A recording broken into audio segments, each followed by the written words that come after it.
Rail बंधुओं नमस्कार। आप देख रहे हैं रेल विजन। आज का मुद्दा है ट्रैक मेंटेनेंस की दुर्दशा, लापरवाही, अनदेखी और सबसे बड़ा दुर्भाग्यपूर्ण ये कि जो आज इंजीनियरिंग डिपार्टमेंट के सर्वे सर्वा हैं, पैटर्न हैं, वो जिस जोन में सबसे ज़्यादा समय तक रहे, काम किए, डिफरेंट पोस्टों पर, महत्वपूर्ण पोस्टों पर, उस जोन के ट्रैक की दुर्दशा बड़ी दुर्भाग्यपूर्ण है।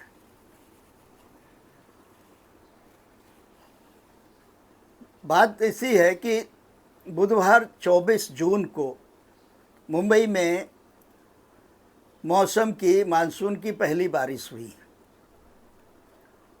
और काफ़ी अच्छी बारिश हुई। हम मानते हैं कि पहली बारिश मुंबई के लिए ख़ास तौर पर ट्रायल होती है व्यवस्था की, और वो हुआ, मगर साथ में जो अनदेखी हुई,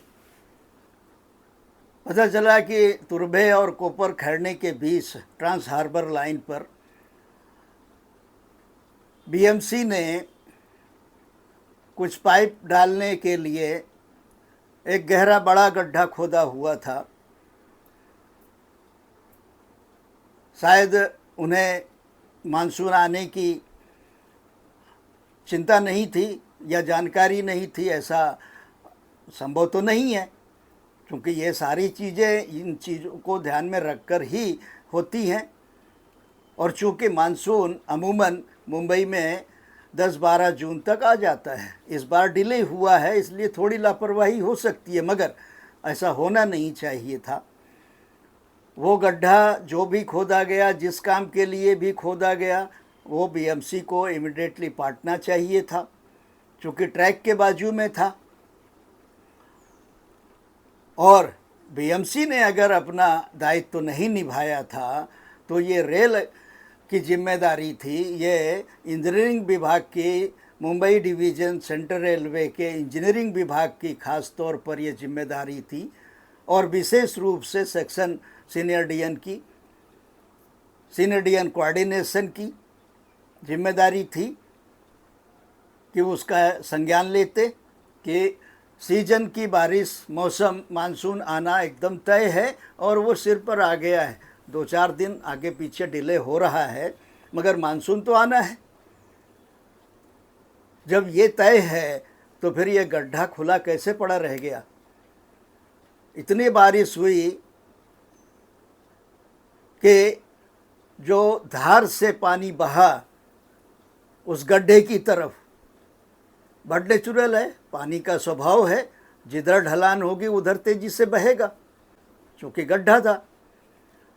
अब उस बहाव में, तेज बहाव में ट्रैक का फॉर्मेशन बह गया, जो बेस है, आधार है, वो बह गया। यह शायद पहली बार हुआ। हमने इस बारे में एक आर्टिकल लिखा है, उसका डिस्क्रिप्शन में हमने लिंक डाला हुआ है, आप पढ़ सकते हैं, डिटेल जानकारी आपको मिलेगी कि नेग्लिजेंसी किस लेवल की है। और ऐसा पहली बार हुआ मुंबई में, सबअर्बन सेक्शन में ट्रैक के ऊपर पानी आ जाता है, 1-1.5 फीट पानी आ जाता है, कई बार ट्रैक पर भर जाता है, फिर भी लोकल गाड़ियां नहीं रुकती हैं, यानी मुंबई नहीं रुकती है कभी। और इस बार पहली ही बारिश में इस तरह का दृश्य सामने आया। ये गजब की नेग्लिजेंसी आई सामने, और ये पता चला कि पूरी सेंट्रल रेलवे के ट्रैक की यही हाल है। कहीं पर भी प्रॉपर मेंटेनेंस नहीं है, प्रॉपर डीप स्क्रीनिंग नहीं है, प्रॉपर कंप्लीट ट्रैक रिन्यूअल नहीं हुआ है। प्रॉपर कुशन नहीं है। अभी मानसून आएगा, हर जगह आपको, हर डिवीज़न में, हर जगह, हर स्टेशन के आसपास देखने को मिलेगा मड पंपिंग, यानी कि नीचे कुशन बराबर नहीं है, बैलास्टिंग बराबर नहीं है, डीप स्क्रीनिंग नहीं हुआ है। तो मट्टी है तो मट्टी में तो वो मड पंपिंग होनी ही है ट्रैक के ऊपर जब गाड़ी गुजरेगी, और ख़ास तौर पर ये जॉइंट पर होता है। ये सब देखने को मिल रहा है। और केवल सेंट्रल रेलवे की ही बात क्यों, सेंट्रल रेलवे की बात तो हम इसलिए कर रहे हैं कि यहाँ ये घटना घटी जिसमें बड़ी नेग्लिजेंसी देखने को मिली, ट्रैक जो बह गया, तब ये बात सामने आई, नहीं तो शायद किसी के संज्ञान में आता नहीं। इतनी बारिश में कौन जाएगा वहाँ वीडियो बनाने। मगर कुछ सतर्क लोग हैं और सोशल मीडिया का समय है, तो कोई बात छिपने वाली तो नहीं है। तो कहने का तात्पर्य यह है कि यार्ड की दुर्दशा तो पड़ी हुई है। मंत्री जी ने अभी इसका संज्ञान लिया, हम भी बार बार इस बारे में लिख रहे हैं कि पूरी भारतीय रेल के यार्डों को सुधारना जरूरी है। अगर भविष्य की परिचालन क्षमताओं को पार करना है, पूरा करना है, तो yard remodelling, yard renewal, remodelling, पुनर्कंस्ट्रक्शन, ये सब कुछ होना बहुत ज़रूरी है, जिसकी तरफ ध्यान नहीं है। यार्डों में डिरेलमेंट हो जाते हैं, हो रहे हैं, रोज़ हो रहे हैं, वो रिपोर्ट नहीं होते हैं सिम्स में। आधे से ज़्यादा, बल्कि 80% डिरेलमेंट जो यार्ड में होते हैं वो सिम्स में रिपोर्ट नहीं किए जाते। केवल अपनी खाल बचाने के लिए वो चाहे डीआरएम हो चाहे जीएम हो, वो सिम्स में नहीं डलवाते हैं कि ये पूरी इंडियन रेलवे को पता चल जाएगा, बोर्ड को पता चल जाएगा।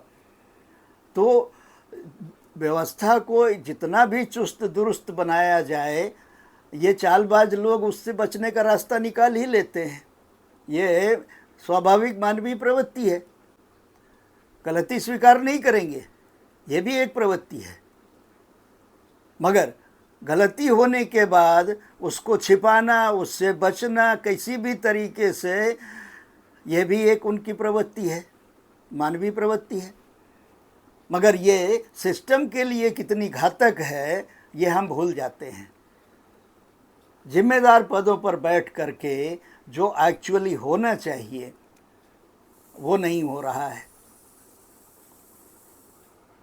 अब ये इत्तेफाक है या जो भी है, इंजीनियरिंग के ही एक सक्षम अधिकारी को यहाँ जीएम के पद पर बैठाया गया है, और वो अपने इस छोटे से कार्यकाल में ज्वाइनिंग के बाद सेंट्रल रेलवे के 5वें डिवीज़न का दौरा करके देख चुके हैं। वो सुधारने की कोशिश कर रहे हैं। मगर समस्या ये है कि बात पिछले 1 दशक की हम करें अगर, तो यहाँ जितने भी डीआरएम पोस्टेड रहे हैं, ये उनके पापों की बदौलत हुआ है कि ट्रैक का सत्यानाश हुआ पड़ा है। और यही हाल ओएएचई का है, यही हाल सिग्नलिंग का है। तो कोई दूध का धुला नहीं है, सब केवल अपने अपने निजी हित साधन में, निजी स्वार्थ में अगर एचओडी, पीएचओडी, डीआरएम काम करते रहेंगे तो इन असेट्स का मेंटेनेंस कौन करेगा। ट्रैक की दुर्दशा तो सामने आ गई, ओएएचई की दुर्दशा भी सामने आ गई। ये सेंट्रल रेलवे ही है जहाँ सबसे लंबा ओएएचई का फेल्योर सबसे लंबे समय तक हुआ, 20-22 घंटे का, ये सेंट्रल रेलवे में हुआ। और ये सेंट्रल रेलवे में ही वंदे भारत का पहला डिरेलमेंट भी गिना जाता है। हालांकि मैंने देखा कि ये पहला डिरेलमेंट नहीं था, इसके पहले 2-3 घटनाएं वंदे भारत की और हो चुकी हैं।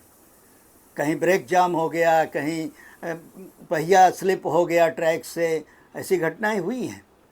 ये पहला डिरेलमेंट नहीं था। तो जो सेंट्रल के खाते में डाला गया, मेरा कहने का तात्पर्य है कि ये पहला डिरेलमेंट नहीं था वंदे भारत का जो सेंट्रल रेलवे के खाते में डाला गया। इसके पहले नार्दर्न में हो चुका है और भी एक जगह हो चुका है, 2-3 घटनाएं तो मेरे संज्ञान में हैं।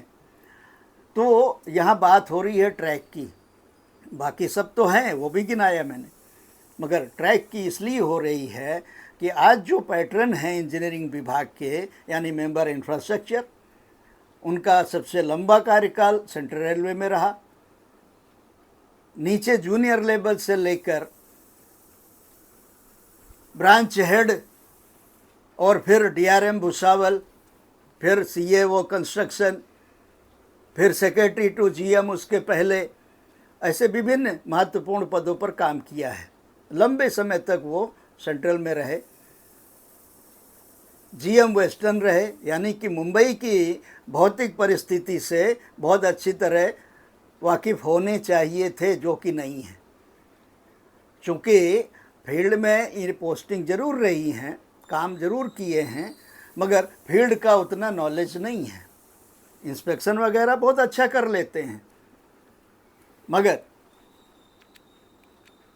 इनको कोई सीरियस नहीं लेता, क्योंकि टाइम टू टाइम इनका सतही व्यवहार सामने आता रहा है। यानी कि ये खुद भी सीरियस नहीं है अपने प्रति, तो दूसरे के प्रति कैसे सीरियस होंगे। विजय कुमार की अचानक मौत के बाद जब इनको एडिशनल चार्ज सौंपा गया था सेंट्रल रेलवे के जनरल मैनेजर का, तब उनकी अंत्येष्टि अभी हुई नहीं थी कि इन्होंने चार्ज लिया और इमीडिएटली वीडियो कॉन्फ्रेंसिंग पर मीटिंग बुला लिया, जिससे कि बड़ी नाराज़गी हुई थी। हमने भी इस बात को संज्ञान में लाया था, हमने रिपोर्ट किया था इस बात को, और इसको देखने के बाद उन्होंने अपने व्यवहार में काफ़ी संतुलन लाया था। ये भी बात सही है। बात हम यहाँ ये कर रहे हैं कि सेंट्रल रेलवे जहाँ पर उनका सबसे लंबा कार्यकाल रहा, वहाँ के ट्रैक की दुर्दशा क्यों है। वहाँ की ट्रैक की सारी मेंटेनेंस, चाहे वो कंप्लीट ट्रैक रिन्यूअल हो, चाहे वो डीप स्क्रीनिंग हो, चाहे मेंटेनेंस हो, चाहे रेल रिन्यूअल हो, सब कुछ क्यों नहीं हुआ प्रॉपर। जब उनकी पैटर्न रेलवे ही इस दुर्दशा की शिकार है, तो बाकी रेलों का तो उन्होंने कभी देखा ही नहीं है भौतिक रूप से। वहाँ के ट्रैक की पोजीशन क्या है। सबसे ज़्यादा जो हाय तौबा होती है लेट चलने की हो, चाहे डिरेलमेंट की हो, चाहे वो ट्रैक की जो सबसे ज़्यादा दुर्दशा अब तक हमने सोशल मीडिया पर देखी, वो साउथ ईस्टर्न रेलवे की आई।